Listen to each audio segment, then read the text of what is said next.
2 minute.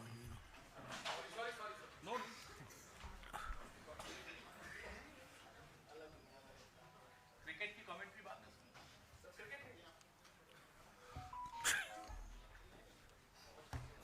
Shall we start? Yes. नमस्कार साथियों, आज का दिन हमारे पार्टी के लिए कहीं खुशी कहीं गम का दिन रहा है। इसके बारे में विस्तार से पहले मेरे साथी पवन खेरा जी आपको संबोधित करेंगे, उसके बाद में मैं कुछ कहूँगा और उसके बाद में आपके सवाल लेंगे। पवन खेरा जी। थैंक यू जयराम जी। नमस्कार साथियों, सबसे पहले वायनाड में हमारी बहुत ज़बरदस्त जीत लोकसभा इलेक्शन में श्रीमती प्रियंका गांधी वाड्रा की ज़बरदस्त जीत हुई। कर्नाटका बाई इलेक्शंस में 3 में से 3 कांग्रेस के झोली में आए। वहीं मध्य प्रदेश में किसी को बीजेपी तोड़ के ले गई, हमारे यहां से बाई इलेक्शन होना पड़ा और बीजेपी उस सीट पर हार गई। हम वहां जीते, 2 में से 1 हमारे झोली में आई। ठीक वैसे ही पंजाब, राजस्थान, केरला में हम बाई इलेक्शंस में, अभी काउंटिंग कई जगह खत्म नहीं हुई है तो मैं आपको पूरे आंकड़े नहीं दे रहा, लेकिन इस तरह से हमारी झोली में 1 सीट, कहीं 2 सीट ऐसे आई।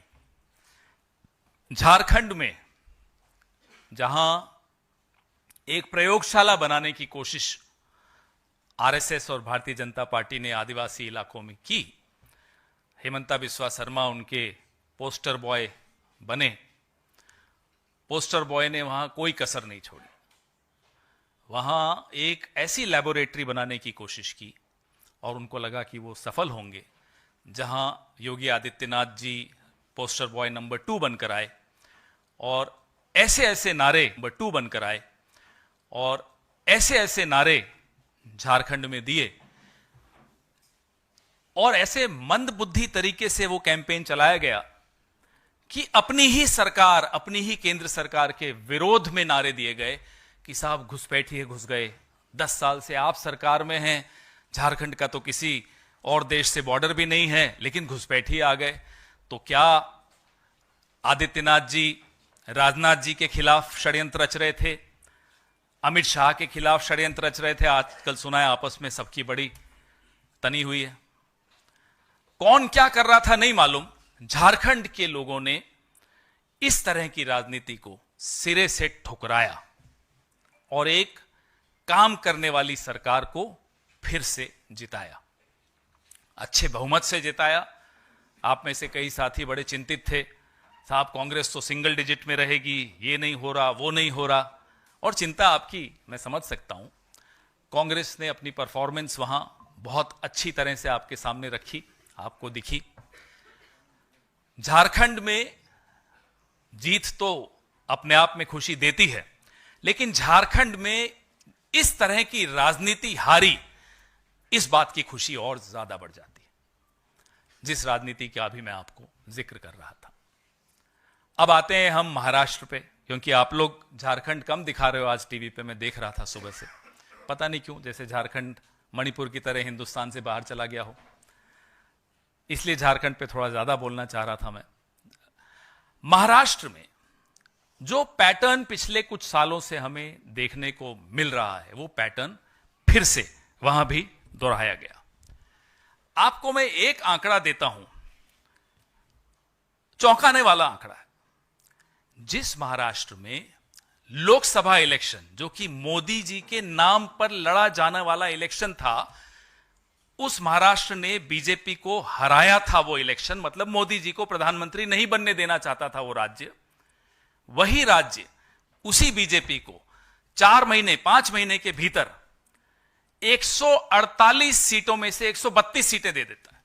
ये स्ट्राइक रेट आपको कुछ समझ में आ रहा है? कैसी स्ट्राइक रेट है? या तो ये मान लिया जाए कि महाराष्ट्र मोदी जी के खिलाफ है, माइनस मोदी जी बीजेपी के साथ है।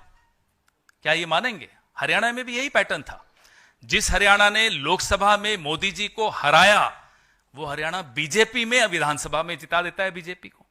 तो क्या मोदी जी के खिलाफ एक माहौल था इन राज्यों में, या बनता जा रहा है हर राज्य में? यह बात आपको कहीं टीवी पे चर्चाओं में नहीं सुनाई देगी, लेकिन एक कॉमन सेंस की बात है कि 4 महीने पहले मोदी जी के नाम वाला इलेक्शन बीजेपी हारती है, 4 महीने बाद मोदी जी का इलेक्शन नहीं है, राज्य सरकार का इलेक्शन है, बीजेपी की स्ट्राइक रेट 148 में से 132। यह स्ट्राइक रेट संभव है क्या? अगर यह स्ट्राइक रेट संभव है तो क्या मोदी जी के लिए चिंता का विषय नहीं है कि उनके नाम के चुनाव अब वो हारनी शुरू हो गई पार्टी उनकी? यह सोचने की बात है। खैर, यह उनके लिए है चिंता का विषय। हमारी चिंता का विषय है लोकतंत्र, हमारी चिंता का विषय है चुनावी पारदर्शिता, हमारी चिंता का विषय है कि क्या इतने साल इस तरह से पिछले दरवाजे से सरकार बनाई, सरकार बनाने के बाद एंटी इनकम्बेंसी का रिवर्स हो सकता है क्या बीजेपी के लिए? 148 में से 132 सीटें ले जा सकती है क्या बीजेपी? तो लोकसभा में क्या हो गया था? हमने लगातार शिकायतें करी। बीजेपी की एक महिला नेत्री के घर से चुनाव आयोग की वेबसाइट में घुसकर नाम काटे जाने की शिकायत जयराम रमेश जी ने की थी, महाअघाड़ी के सारे नेताओं ने की थी। जवाब नहीं मिला चुनाव आयोग से। इस तरह से क्या हमारा चुनाव, आप लोग कह सकते हैं और कह भी रहे हैं, सोशल मीडिया पर भी कह रहे हैं, मीडिया पर भी कह रहे हैं, अरे साहब झारखंड जीत गए तब तो नहीं बोलते कि चुनावी प्रक्रिया में गड़बड़ है। साहब, झारखंड, जम्मू कश्मीर बाई इलेक्शंस, जो असेंबलीज जिनके मैंने नाम लिए, उनको जिताकर वहां लेवल प्लेइंग फील्ड देकर हमें जीतने दिया जाए, ये इस उम्मीद के साथ कि उसके बाद हमारा मुंह महाराष्ट्र में बंद हो जाएगा, माफ कीजिएगा, मुंह बंद नहीं होगा। जहां भारतीय जनता पार्टी को भारी लाभ लेना होता है, वो सारे दांव पेच वहीं खेले जाते हैं, बाकी जगह लेवल प्लेइंग फील्ड चलने दी जाए। जहां लेवल प्लेइंग फील्ड होती है वहां के नतीजे आपके सामने हैं। इसलिए इस पे सवाल हम जीतें या हारें, चुनावी प्रक्रिया पे हम सवाल उठाते रहेंगे। जिस देश में बच्चों के एग्जाम के पेपर लीक हो जाते हैं, वहां हम क्या आंख बंद करके मशीनों पर, आंख बंद करके चुनाव आयोग पर, आंख बंद करके चुनावी प्रक्रिया पर भरोसा कर सकते हैं? आप बताइए। एक पेपर एक राज्य में हमें बता दीजिए पिछले 10 साल में जो लीक नहीं हुआ हो। इसलिए जब हम बार बार चुनावी प्रक्रिया की बातें करते हैं, चुनाव ईवीएम्स की पारदर्शिता की बात करते हैं, 99% बैटरीज की बात करते हैं, तो चुनावी प्रक्रिया को और पारदर्शी और लोकतंत्र को और मजबूत बनाने के लिए यह बात करते हैं। आप झारखंड का नतीजा दिखा दिखाकर हमारा मुंह नहीं बंद कर सकते। हम नहीं चुप होंगे, हम बोलेंगे, और चुनाव आयोग से हम बार बार बोलेंगे। आज तक शेरो शायरी के अलावा हमें कुछ सब्सटैंटिव जवाब नहीं मिलता, जो हमने ऐसे मुद्दे उठाए हैं, जैसे कि अभी मैंने आपको उदाहरण दिया, पुणे वाला। लिस्ट दी गई कॉन्स्टिट्यूएंसीज की कि यहां यहां रेड और ग्रीन मार्किंग हो रही है। बीजेपी के नेता रेड मार्किंग मतलब इन नामों को हटा दिया जाए वोटर्स लिस्ट से। हमने लिस्ट दी, उसका जवाब नहीं आया। 99% बैटरीज के बारे में आज तक जवाब नहीं दिया। शेरो शायरी जरूर आई, वो भी बड़ी वाहियात प्रकार की शेरो शायरी थी, उसमें भी कोई मनोरंजन नहीं था। तो इस तरह से अगर चुनाव होंगे और बड़ी शातिर तरीके से हमारा मुंह बंद कर दिया जाए, हम लगातार, हरियाणा में भी हमने ये आवाज उठाई कि, हमने ही नहीं, सिविल सोसाइटी, एनजीओज ने उठाई कि ये वोट शेयर कैसे बढ़ गया, वोटिंग परसेंटेज कैसे बढ़ गई। 1 घंटे, 2 घंटे, 3 घंटे, 12 घंटे में बढ़ता चला जा रहा है। चुनाव खत्म होने के बाद ये कैसे हो रहा है? जवाब नहीं आता। आज से 5 साल पहले कभी आपके पास ये मुद्दा भी सामने आया था कि ये परसेंटेज कैसे बढ़ रहा है चुनाव खत्म होने के बाद? रोज हर चुनाव के बाद और काउंटिंग से पहले कहीं ना कहीं आपके ही चैनल्स पे, सोशल मीडिया हैंडल्स पे ये खबरें चलाई जाती हैं, दिखती हैं, वीडियोस दिखाई देते हैं कि बीजेपी के नेता की गाड़ी में ईवीएम मशीन मिली कल नागपुर में, कल रात को, परसों। कोई जवाब नहीं। क्या चुप्पी से चुनाव आयोग अपने आप को, रात की नींद कैसे आती होगी इन लोग? चुप रहना कोई उत्तर होता है क्या? इसलिए इस देश की सबसे पुरानी पार्टी, इस देश की सबसे बड़ी पार्टी, इस देश में 54 साल 7 महीने शासन में रहने वाली पार्टी की हैसियत से और प्रमुख विपक्षी दल की हैसियत से हम अपनी ये जिम्मेदारी समझते हैं कि इस तरह के सवाल जो कि भारतीय जनता पार्टी को बड़े परेशान करते हैं, हम उठाएंगे, क्योंकि हमें आने वाली पीढ़ियों की चिंता है, हमें लोकतंत्र की चिंता है, हमें इस देश में पारदर्शी चुनाव करवाने की जिम्मेदारी हम अपनी भी मानते हैं। मैं जयराम रमेश जी से आग्रह करूंगा कि इस प्रेस वार्ता को आगे बढ़ाएं। शुक्रिया। पहले तो मैं झारखंड की जनता को बधाई देता हूं कि उन्होंने हमारे देश के लिए एक नया रास्ता दिखाया है, मार्गदर्शन दिया है। ध्रुवीकरण की राजनीति को निर्णायक तरीके से उन्होंने ठुकराया है। क्या क्या नहीं कहे गए चुनावी अभियान के समय। हेमंत बिस्वा शर्मा, उत्तर प्रदेश के मुख्यमंत्री, केंद्रीय कृषि मंत्री शिवराज सिंह जी चौहान, खुद गृह मंत्री और प्रधानमंत्री ने क्या क्या नहीं कहा। और सारा चुनाव झारखंड में सिर्फ एक मुद्दे और एक शब्द पर लड़ा गया, और वो है घुसपैठी। भय पैदा करने की खूब प्रयास की गई, पर एक निर्णायक तरीके से झारखंड की जनता ने अपना जवाब दिया है।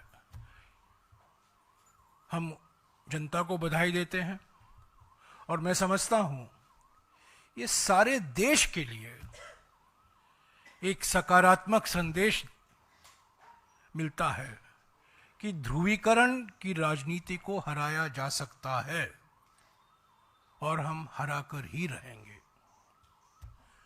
महाराष्ट्र के बारे में जैसा कि पवन खेरा जी ने कहा, इसमें कोई दो राय नहीं हो सकती कि टारगेटेड तरीके से निशाना बनाकर ये लेवल प्लेइंग फील्ड जो होता है, जो बार बार चुनाव आयोग इस शब्द का इस्तेमाल करता है, इसीलिए हम उसी शब्द का इस्तेमाल कर रहे हैं, level playing field. Level playing field को बिगाड़ा गया है, जानबूझकर, निशाना बनाकर, टारगेटेड तरीके से ये लेवल प्लेइंग फील्ड महाराष्ट्र में बिगाड़ा गया। चुनाव के नतीजे आए हैं, ये अप्रत्याशित हैं हमारे लिए। महाराष्ट्र के चुनाव के नतीजे हमारे लिए अप्रत्याशित हैं, हमारे लिए अति आश्चर्यपूर्ण, और मैं समझता हूं ये भी कहा जा सकता है ये अकथनीय है। इसका कोई समझने की कोशिश करेगा वो समझने नहीं पाएगा। कई लोग विश्लेषण कर रहे हैं सुबह से, विकास की जीत हुई है। अकथनीय मीन्स इनएक्सप्लिकेबल। सुबह से विश्लेषण चल रहा है कि विकास की जीत हुई है, और एक एनसीपी अजीत पवार के नेता ने कहा है कि कांग्रेस पार्टी का जो फेक नैरेटिव था लोकसभा के चुनाव के समय, उसको महाराष्ट्र की जनता ने ठुकराया है। ये बिल्कुल गलत है, इसमें कोई संदेह नहीं होनी चाहिए किसी के मन में कि जो हमारा लोकसभा चुनाव में जो एजेंडा था, जो हमने मुद्दे उठाए थे, आर्थिक असमानता, सामाजिक ध्रुवीकरण, संविधान की सुरक्षा, जाति जनगणना और ये जो मोडानी घोटाले हैं, ये मुद्दे आज भी उतना महत्व रखते हैं और रखेंगे। जब लोकसभा चुनाव के समय हमने उठाया था, हमारे नेताओं ने उठाया था, कांग्रेस अध्यक्ष ने उठाया था, राहुल जी ने उठाया था। जाति जनगणना, 50% आरक्षण की सीमा अनुसूचित जाति, अनुसूचित जनजाति और ओबीसी वर्गों के लिए, मोडानी घोटाला, ये सब मुद्दे रहेंगे। और हम समझते हैं महाराष्ट्र की जनता ने इसको ठुकराया नहीं है। कैसे ये नतीजा आया है, इस पर जरूर हम और जांच करेंगे, इसका विश्लेषण होगा, ये स्वाभाविक है। पर आज हम ये कह सकते हैं कि जो जीता है उनको भी ये अनुमान नहीं था कि ये नतीजा आएगा। हमको तो पहले से ही हम ये मानकर चल रहे थे कि हमें जनादेश मिलेगा, जनता हमारे साथ है, महाराष्ट्र के किसान नाराज हैं, महाराष्ट्र के जो वर्किंग क्लास है उसके सरकार के खिलाफ है। और एक माहौल जो था महाराष्ट्र में 4 महीने पहले, 5 महीने पहले, वो आज भी वही माहौल है, ये हम मानकर चल रहे थे और सभी लोगों का ये मानना था। पर जो नतीजे आए हैं ये बिल्कुल इसके विपरीत हैं। पर इसका माने ये नहीं है कि हम हमारे एजेंडे से पीछे हटेंगे। जो हम मुद्दे उठाए थे महाराष्ट्र में चुनाव के वक्त, प्रचार के वक्त, हम संसद के अंदर, संसद के बाहर, महाराष्ट्र में जो हमारे नेता जीते हैं, हमारे जो कार्यकर्ता लगे हुए हैं चुनाव प्रचार में और वो पार्टी के लिए काम करते रहेंगे, इन्हीं मुद्दों के आधार पर संगठन को हम पुनर्जीवित करेंगे। धक्का मिला है, ये बिल्कुल जरूरी है, पर ये धक्का दिया गया है। कोई षड्यंत्र है कहीं भी हमें हराने का। तो साथियों, जैसा कि मैंने पहले कहा, आज हमारे लिए कहीं खुशी है, कहीं गम भी है, कहीं जीते हैं, कहीं हारे हैं। पर एक बात निश्चित है कि कांग्रेस पार्टी की एजेंडा में कोई परिवर्तन नहीं आने वाला है। जो सामाजिक मुद्दे हमने उठाए हैं, हम उठाते रहेंगे। जो आर्थिक मुद्दे हम उठा रहे हैं, हम उठाते रहेंगे। मोडानी का मसला रहेगा, जाति जनगणना की मांग हम करते रहेंगे, संविधान की सुरक्षा के बारे में जो कदम उठाने हैं हम उठाते रहेंगे, उसका जिक्र हम करते रहेंगे। पर पूरा विश्लेषण के बाद ही पता चलेगा कि ये जो अजीब सा नतीजा आया है महाराष्ट्र में, बिल्कुल अजीब, इसका और मैं कोई शब्द इस्तेमाल नहीं कर सकता हूं, बिल्कुल अजीब है, समझा ही नहीं जा सकता। हाँ, बहुत कुछ लोग कह रहे हैं इसलिए हमने जीता, इसके कारण हम जीते। अभी अभी मैंने देखा प्रधानमंत्री ने कहा है कि विकास की जीत है। तो ये सब मैं समझता हूं, ये इनको जो ज्ञान आई है चुनाव के नतीजे के बाद, ये भाषा नहीं थी चुनाव के नतीजे के पहले। तो ये एक टारगेटेड निशाना बनाकर ये नतीजा निकाला गया है। पर हमारा हौसला कमजोर नहीं हुआ है। हम हारे हैं जरूर, पर हार जीत होती रहती है। हम लड़ेंगे, लड़ते रहेंगे, जनता की मुद्दे उठाते रहेंगे। और संगठन में जो और मजबूती से हमें काम करना है, महाराष्ट्र में खास तौर से जो कदम उठाने हैं, मैं समझता हूं अगले कुछ दिनों में कांग्रेस अध्यक्ष और राज्य के जो नेता हैं उनके बीच में बातचीत होगी और जो कदम उठाने हैं उठाते रहेंगे। अगर आपके कुछ सवाल हैं तो अभी जयराम सर। हाँ जी, नहीं एक मिनट जी, इस साइड से, क्योंकि आलोचना होती है कि हाँ, yes sir. Right wing Sir, yeah, sir. So my question is that there is an allegation, there is a statement that is coming in from the TMC saying that in every election, the TMC tries to block the BJP, and now at the national level, it is not Congress but the TMC that should in fact be appreciated and should be pushed forward to defeat BJP. How does the Congress sees this statement? we are discussing Jharkhand and Maharashtra.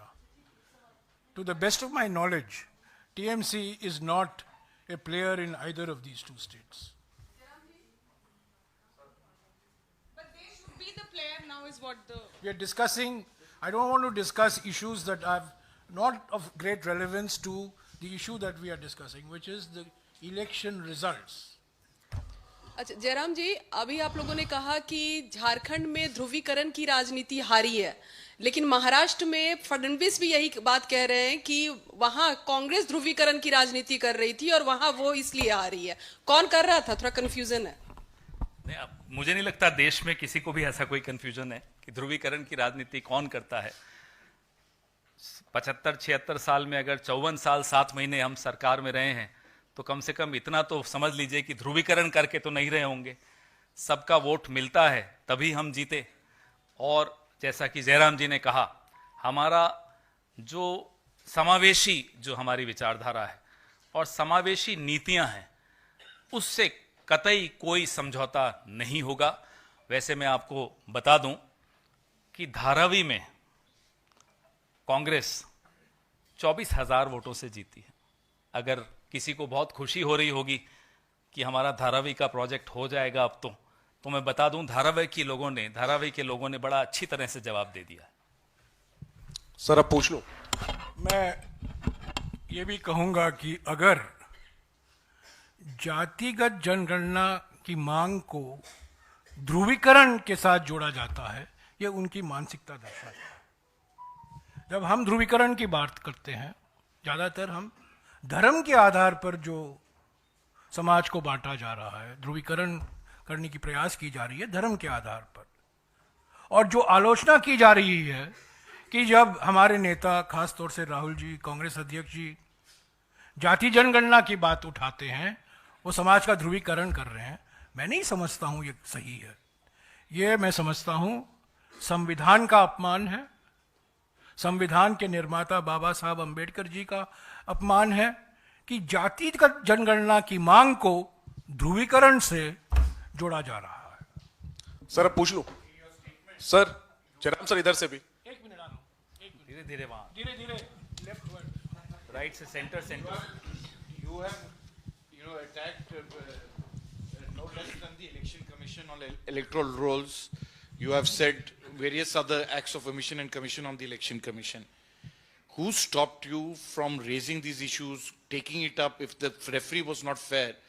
What did you do, and why are you now blaming it after the entire match is over, that the referee is wrong? Well, during the match also, we kept approaching the election commission. Wait, just a minute, I know what you're saying. So we kept raising this issue. Mind you, my friend, I know you belong to a particular channel, but I'll still say it in response to your question. Just as nobody believed us when we spoke about Mr. Gautam Adani, now that the DOJ, now everybody is barring one channel, everybody is talking about it. Similarly, a day will come when all that is happening in the name of elections in this country will be exposed. And I hope that day comes sooner than later.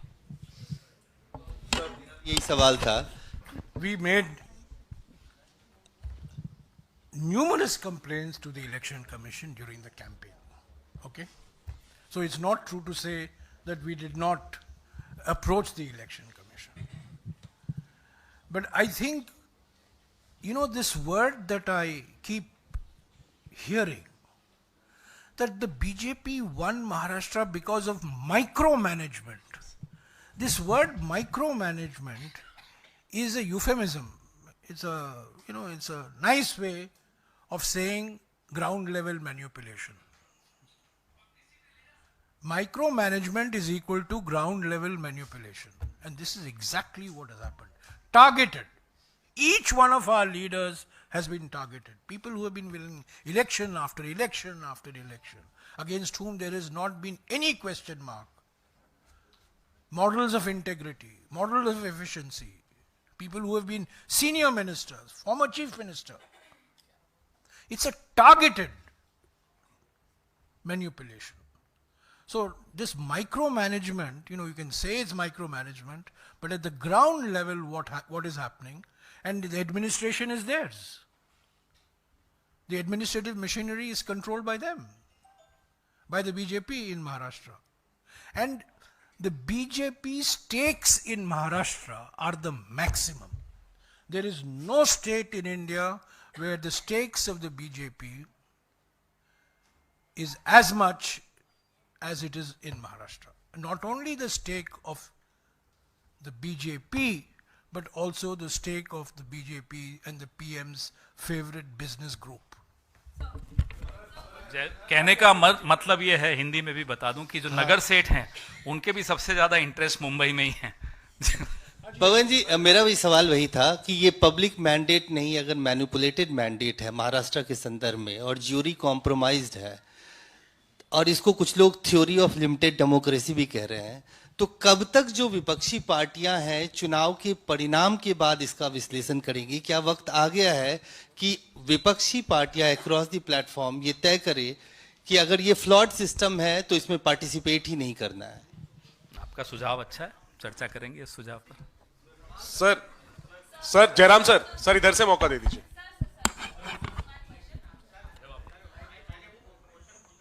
Left. ये मैं आपको एक जवाब दूंगा। ये law जो हो गया है ना, फ्लॉ बन गया है। और सही जवाब आपने उठाया। सारे विपक्ष पार्टियों को एक होकर एक आवाज में अपनी आवाज उठानी चाहिए। इसीलिए आपको याद होगा, हम इंडिया जनबंधन के पार्टियों ने लगातार 10-11 महीने तक हमने कोशिश की इलेक्शन आयोग से मिलने की, वीवीपैट के मसले पर। हमें समय नहीं मिला, हमें अपॉइंटमेंट नहीं मिला। हमने एक दस्तावेज भी सौंपा इलेक्शन कमीशन को, पर कभी इस मामले पर हमें मौका नहीं दिया गया। तो लड़ाई हम लड़ते रहेंगे, चुनाव हम लड़ते रहेंगे। कभी जीतेंगे जहां लेवल प्लेइंग फील्ड है, और कभी हारेंगे जहां टारगेटेड निशाना बनाया जाता है कि लेवल प्लेइंग फील्ड को बिगाड़े। जैसा कि अभी सबसे लेटेस्ट इसका नमूना मिसाल है महाराष्ट्र। हाँ जी सर, जयराम सर, लेफ्ट, आई कम बैक। हेलो सर यही जो सवाल आपसे पिछले दो किए गए हैं। जी सर, शुक्रिया। सर यही जो सवाल आपसे पिछले दो किए गए हैं, आपने हरियाणा के नतीजों को तंत्र की जीत बताया था, आज महाराष्ट्र के नतीजों को षड्यंत्र बताया है। तो लोग ये जानना चाहते हैं कि आप लोग निर्णायक तौर पर इस षड्यंत्र, तथा कथित षड्यंत्र जो आप कह रहे हैं, इसके खिलाफ निर्णायक तौर पर आप लोग क्या करने वाले हैं? आपकी क्या रणनीति है, या सिर्फ ये एक रस्म है जो आप रिएक्शन देकर के हर बार हरियाणा के बाद छोड़ दिया, आज आप महाराष्ट्र के बाद छोड़ दे रहे हैं? और हमने देखा कि राहुल गांधी वायनाड में ज्यादा सभाएं कर रहे थे, जबकि वो एक उपचुनाव था और नतीजे भी लगभग स्पष्ट थे चुनाव वोटिंग से पहले ही, लेकिन महाराष्ट्र पर उनका फोकस कम था। उन्होंने वायनाड में ज्यादा सभाएं की, महाराष्ट्र पर कम सभाएं की। इसका क्या स्पष्टीकरण है कांग्रेस के पास? क्या इसकी वजह से ये नहीं लगता कि खराब हैं? झारखंड में कम से कम 4 बार तो मुझे याद है कि राहुल जी की विजिट झारखंड में हुई थी। नहीं, मैं कर रहा हूं, महाराष्ट्र में भी लगातार उन्होंने चुनाव शुरू होने से पहले से शुरू किया। ऐसा नहीं है कि आप कह दें कि वहां गए यहां नहीं गए, ये मुझे लगता है एक गलत आकलन है। नंबर 1 जो आपका सवाल था कि हम मुद्दा ये चुनाव की पारदर्शिता का उठाते हैं और छोड़ देते हैं, हमारा जो तपस्या है, पहली तपस्या मीडिया से है। आप जिसको मास्टर स्ट्रोक की उपाधि देते हैं, उस पर थोड़ा सवालिया निशान भी लगाना शुरू कीजिए। जैसे जयराम जी कह रहे थे माइक्रो मैनेजमेंट, ये क्या मुद्दा है, ये क्या है माइक्रो मैनेजमेंट? इसको आप भी जरा थोड़ा आप लोगों की भी इसमें सहायता चाहिए होगी हमें। मैं तो खुलकर आपसे ये मांग रहा हूं कि आपकी सहायता चाहिए होगी। लोकतंत्र को बचाने की जिम्मेदारी हमारी है, उतनी ही आपकी भी है। हम सब स्टेक होल्डर्स हैं उसमें। तो इसमें थोड़ा एक कदम अब आप भी बढ़ाइए तो उचित रहेगा, सबके लिए अच्छा रहेगा। सर आप ही के सवाल है ना? सर, जैसे पिछली बार आपने हरियाणा के बहुत सारे उम्मीदवारों ने, जो कांग्रेस के उम्मीदवार थे, आपसे शिकायत की कि ईवीएम की काउंटिंग में गड़बड़ी है। महाराष्ट्र में आपके जो उम्मीदवार हैं, कांग्रेस पार्टी या जो अलायंस के उम्मीदवार है, क्या उनकी तरफ से कोई बड़ी संख्या में ऐसी कोई शिकायत आई है, या आप पॉलिटिकल रिव्यू करेंगे हार का या टेक्निकल रिव्यू करेंगे? जैसा अभी आपको बताया, ईवीएम जिम्मेदार है इस बार हार के लिए। जैसा अभी आपको बताया कि इलेक्टोरल रोल्स, वोटर्स लिस्ट, उसकी शिकायत तो आज से 20-25 दिन पहले, 1 महीना पहले कर दी थी, जवाब नहीं आया। ऐसे ही हमारी जितने भी गठबंधन के हम सदस्य हैं, सब अपना अपना विश्लेषण करके अभी तो रिजल्ट आ ही रहे हैं, जो भी होगा वो आपसे भी साझा करेंगे और चुनाव आयोग तक भी जाएंगे, और जो भी हथियार हमें अपने बदलने होंगे तो बदलेंगे भी। सर आपका सर शिकायतें आ रही हैं, मैं सीधा जवाब दूंगा। शिकायतें आ रही हैं, अभी और वक्त लगेगा। आपको याद होगा हरियाणा में जब नतीजे निकले थे 8 तारीख को, करीब 1.5 दिन लगे थे सारे शिकायत आने में, और हम चुनाव आयोग को गए। तो ये शिकायतें आ रही हैं, 5 बजे के बाद 6 बजे के बाद आने शुरू हो गया है हमारे सेंट्रल वॉर रूम में, और कल तक मैं आपको इसके बारे में और जानकारी दे पाऊंगा किन किन सीटों में, कितने सीटों पे शिकायत आई हैं। पर शिकायतें ज़रूर आ रही हैं। सर आपके एक पॉलिटिकल रेजोल्यूशन में भी सीडब्ल्यूसी के आप लोगों ने कहा था कि बैलेट पर जाने को लेकर के आप लोग जो है उस पर एक काम करेंगे। क्या अब कांग्रेस पार्टी तमाम विपक्षी दलों को लामबंद करेगी? क्योंकि अगर आप मानते हैं कि टारगेटेड तरीके से नतीजे आते हैं, तो कब तक आप हारने के लिए चुनाव लड़ते रहेंगे? इस पे एक आम सहमति बनानी आवश्यक है तमाम विपक्षी दलों के बीच में। आप सबके साथ भी जितने भी स्टेक होल्डर्स हैं, सिविल सोसाइटी है, सबको मिलकर इसमें एक आम सहमति बनाने की आवश्यकता है। हमारा स्टाइल ऑफ फंक्शनिंग वैसा नहीं है जैसा मोदी जी का है कि जो मन में आया कर दिया, रात को 12 बजे ताली बजाई, नोट बंद, ऐसे सब नहीं कर सकते हम लोग। तो हम आम सहमति बनाने की दिशा में ही ये सब मुद्दे उठा रहे हैं। जब हम सवाल उठाते हैं तो इसीलिए उठाते हैं कि इन मुद्दों पर भी डिबेट हो, लोगों के बीच में चर्चा हो, मीडिया में संवाद हो, आपस में हम सबका भी इसमें चर्चा हो, तब जाकर कोई एक निष्कर्ष पे हम पहुंचेंगे। सर मेरा सवाल, आपने मास्टर स्ट्रोक की बात की, तो इस चुनाव में देखा जा रहा है कि एक मास्टर स्ट्रोक चल रहा है, मैया योजना, बहन योजना, इससे पहले महतारी योजना। आपको लगता है कि इसकी काट आप ढूंढ पाएंगे? ये भी मास्टर स्ट्रोक है, क्योंकि इसका फायदा आपके अलायंस को भी हुआ है। हमें उम्मीद है कि महाराष्ट्र में अब कोई बहानेबाजी ना हो, जैसे कि ये योजना की घोषणा करने के बाद ही चुनाव आयोग से ही रुकवा दी गई। जो मोदी युक्त महंगाई है, उस महंगाई की काट वेलफेयर में है और उसकी आवश्यकता है, इसमें कोई डिबेट नहीं है, ना हम डिबेट इस पे कर रहे हैं। हम ये कह रहे हैं कि ये अस्वाभाविक है, अप्रत्याशित है कि 148 सीटों में से 132 सीटें उस पार्टी को मिल रही हैं जिसको 4 महीने पहले मोदी जी के नाम पे ठुकराया गया। जिस जनता ने, वही जनता उनको अब इतना ज्यादा दे रही है। तो ये मोदी जी के लिए भी चिंता का विषय है और बीजेपी के लिए भी चिंता का विषय। सर, एक नारा दिया गया, बटोगे तो कटोगे, एक हैं तो सेफ हैं। को लगता है इसका इंपैक्ट हुआ? क्योंकि आज योगी आदित्यनाथ ने जब ट्वीट किया है नतीजों को लेकर, उसमें भी उन्होंने इन दोनों नारों का जिक्र किया। को लगता है कि इंपैक्ट हुआ महाराष्ट्र चुनाव? जिस व्यक्ति ने ये नारा दिया वो बीच प्रचार के छोड़ के चले गए थे, तो मुझे नहीं लगता कि इन नारों का इस देश पे कोई प्रभाव पड़ता है। ये नारे चलाए जाते हैं, फिर ये तथाकथित, जैसा कि सर ने कहा, माइक्रो मैनेजमेंट की जाती है, तथाकथित माइक्रो मैनेजमेंट की जाती है। अगर ये नारा चलना होता तो झारखंड में भी चलता, जहां इन्होंने सबसे ज्यादा, आदित्यनाथ जी और हेमंत बिस्वा शर्मा जी ने इस तरह की बातें बहुत की थी।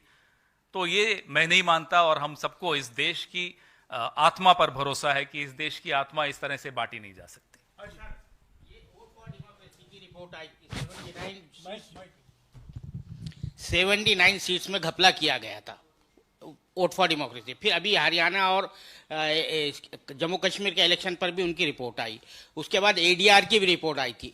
लेकिन आपने एक फॉर्मल एक ब्रीफिंग की थी वोट फॉर डेमोक्रेसी की रिपोर्ट पर जब आई थी, उसके बाद आपने इसको सीरियसली लिया नहीं, अब आप उसका नतीजा भुगत रहे हैं, ऐसा लगता है sir.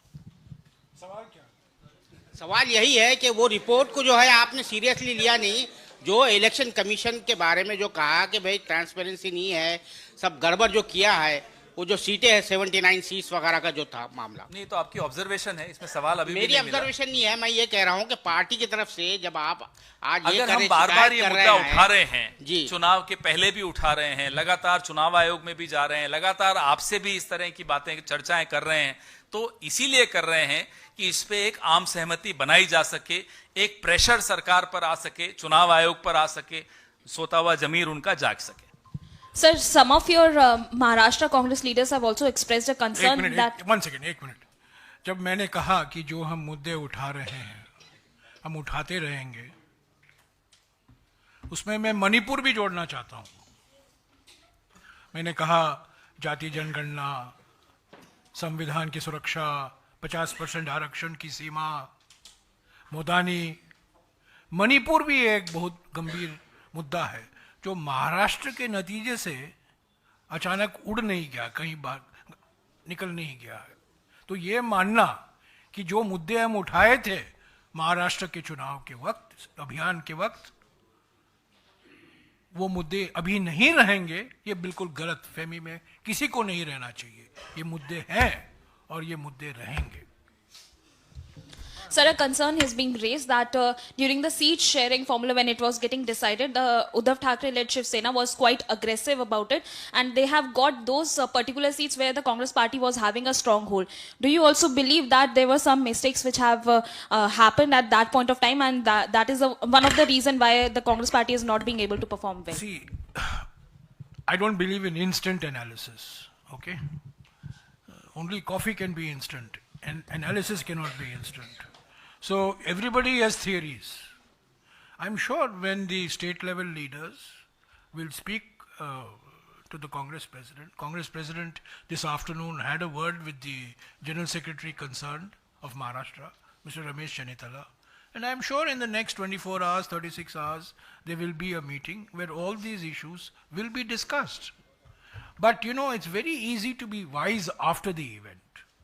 The fact is, we had an alliance, we had three-party alliance, we had seat sharing, there were differences which were resolved, we fought unitedly, but we were up against a machine which was manipulating on the ground.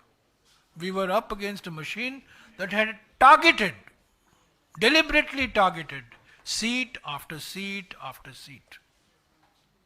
I can tell you, I don't want to take any names, but total non-entities have won from the BJP. Total non-entities. But you, 1 minute, let me finish. Total non-entities have won. And senior Congress leaders, senior NCP leaders, senior Shiv Sena UBT leaders have been targeted. So I think this is, this is targeted defeat. Target and defeat, and then call it micromanagement. Sir, It cannot be across the board that you can target just like that. There has to be, that means you should have gone to the Supreme Court. Against whatever It is targeting, they have targeted every seat that the BJP is contesting. That is what they have targeted. They have targeted 148 seats. Sir, आप मणिपुर का मुद्दा उठाते हैं, लेकिन पश्चिम बंगाल शायद कभी भी पश्चिम बंगाल को लेकर नहीं बोला जाता है। पश्चिम बंगाल में तालिबानी सजा दी जाती है, बीच चौराहे पर दी जाती है महिलाओं को, और साथ ही चुनाव में देखिए कई सारे ऐसे ईवीएम की बात हो या फिर हिंसा हो, लगातार हिंसा की चीजें दी जाती हैं। मुद्दे को उठाने का हम उठाएंगे। नहीं, वहाँ भी ईवीएम का मुद्दा होता है, वहाँ भी मसला है। अब मणिपुर के मुद्दे हम उठाते रहेंगे और परसों से हर राज्य का उठाइए ना, आप तो राष्ट्रीय स्तर के पार्टी। सर्वदलीय बैठक होने वाली है, उसमें भी हम ये मुद्दे उठाएंगे। मोदानी का मुद्दा उठाएंगे, मणिपुर का मुद्दा उठाएंगे, महंगाई का मुद्दा उठाएंगे, और हम उठाते रहेंगे, और जब पश्चिम बंगाल का वक्त आएगा हम उठाएंगे। जयराम सर, इस side, this side sir, on your left. Sir, आप कांग्रेस का ऑफिशियली अब स्टैंड क्या है ईवीएम को लेके, क्योंकि आप हरियाणा के बाद भी ईवीएम में एक कोई फॉल्ट है आप अभी कहते हैं। दूसरी चीज ये 2018 के प्लेनरी सेशन में आपके पॉलिटिकल रेजोल्यूशन में आपने ये बात कही कि बैलेट पेपर पर हमें वापस जाना चाहिए। तो अब क्या आपको लगता है कि उस चीज के ऊपर आप दोबारा वापस आएंगे, या आप इसी बात पे लगता है कि ईवीएम कोई भी राजनीतिक दल एक लोकतंत्र में बंद कमरे में बैठकर स्टैंड नहीं ले सकता, न लेना चाहिए। आम सहमति बनाकर निर्णय लिए जाते हैं। आम सहमति बनाने की प्रक्रिया यही होती है कि आपसे भी चर्चा करना, सिविल सोसाइटी से चर्चा करना, आपस में बाकी विपक्षी दलों से चर्चा करना, लगातार चुनाव आयोग का दरवाजा खटखटाकर देखना कि वो जाग भी रहे हैं, क्या वो सजग हैं जो हम मुद्दे उठा रहे हैं उन पर। उसके बाद जब वो दरवाजे नहीं खुलते तब लोगों के बीच में जाना। ये आसान सफर नहीं होता, ये संघर्ष आसान नहीं होता। इसमें ऐसा नहीं होता कि आज निर्णय ले लिया और कल लागू हो गया। इसमें समय लगता है और समय लगेगा। ये सिर्फ मशीन का मामला नहीं है, ये प्रक्रिया की मामला, प्रक्रिया में मैनिपुलेशन हो रहा है। Sir, this is Suchandrama from IANS। एक सवाल। Not on West Bengal. No, not on West Bengal. 2 राज्यों में, एक में हार एक में जीत। एक में ईवीएम ने जिता दिया तो दूसरे में हरा दिया।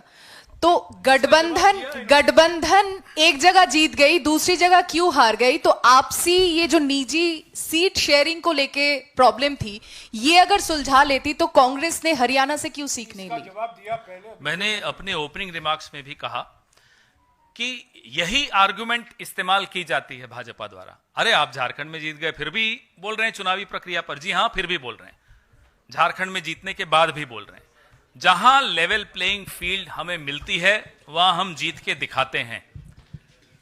जहां लेवल प्लेइंग फील्ड भाजपा को लगता है अगर दे दी तो उनका और उनके नगर सेठ का भारी नुकसान हो जाएगा, वहां वो लेवल प्लेइंग फील्ड नहीं देते, जैसा कि अभी महाराष्ट्र में आपको सामने दिख रहा है। उसके बाद मीडिया में ऐसी थ्योरीज डाली जाती हैं कि साहब उनमें ना आपस में समन्वय नहीं था, उनमें सीट शेयरिंग। आपको मालूम है, आप तो बंबई आई होंगी चुनाव में, मुंबई में आई होंगी, आपको पता है कि देवेंद्र फडणवीस के पोस्टर्स और होर्डिंग्स से अमित शाह गायब थे। पूछा आपने कि समन्वय क्यों नहीं था? आपस में पार्टी के भीतर समन्वय नहीं था। आप हमसे पूछ रहे हैं कि हमारे गठबंधन में समन्वय नहीं था। पवन, एक सवाल इधर है। एक repeatedly these questions okay sir, Jharkhand में जीत की आपको सबसे पहले तो बधाइयाँ। सरकार में अब आप लोग किस तरह का योगदान चाहेंगे GMM के साथ, क्योंकि आप लोग ने भी 50 सीटों पे कॉन्टेस्ट किया था, मोर देन हाफ आप लोग जीते हैं। सो अब आप लोग का आगे की क्या रणनीति है झारखंड के लिए?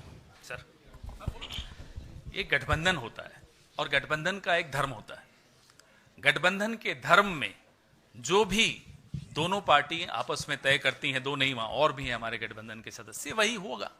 उसमें हम यहां बैठकर खुद ही सब कुछ बोल दें, गलत होगा। वो गठबंधन के धर्म के विपरीत होगा। Yeah, what I was asking, that repeatedly these questions are coming on what you're doing on EVMs, because we don't see a single dharna, pradarshan, protest, chakka jam by the Congress party, but we do hear you sitting on this platform and telling us what a raw deal you've had. So beyond that, no. And have the alliance parties of India Alliance ever discussed this issue of EVM? And where is the report of the Haryana defeat that we were told you never accepted the Haryana defeat? There is no review, no report, nothing that you could, we say that this is what happened. So, we are repeatedly being told things again and again without the... My question is that the party beyond a point has, except for mouthing certain platitudes, has not said anything. No, I said, why are you not doing dharna, pradarshan, etc.? So I'll respond to the first part of the question, and the second part, Mr. Jairam Ramesh will. Observations, no. So, in the long struggle for independence, nobody expected that by one Quit India movement we'll get independence. It was a series of various steps that were taken, various layers of Andolan that we had done as a party, as a movement. Any such challenge cannot be met by one dharna, one pradarshan, one press conference, one resolution, or one appeal to the election commission. It's a series of steps. We have to build a consensus amongst our own alliances. We have to create a consensus amongst the media, first of all. How many stories, I can also turn around and ask you, how many stories have you all done investigating EVM? Some of you have done, independent journalists, I keep reading them. So these are efforts that need to be done together, jointly. We are all stakeholders in a democracy. We are not the only ones, you are not the only ones. All of us owe it to the democracy. Sir, my question is for Pawan Khera, sir. You have mentioned about the Adivasis and the Janjathi. So I, being from a Nagaland, a tribal girl, do this result signal any shift in voter sentiment towards the Congress party? Well, we are yet to analyze seat-wise results, but yes, Jharkhand in particular gives us a lot of hope that the polarizing narrative of the BJP is not working in Jharkhand, and it will not work. Increasingly, you will see it will not work in the rest of the country also. Tribals of India have shown the way to the rest of the country always, and they will show the way again. और कोई सवाल?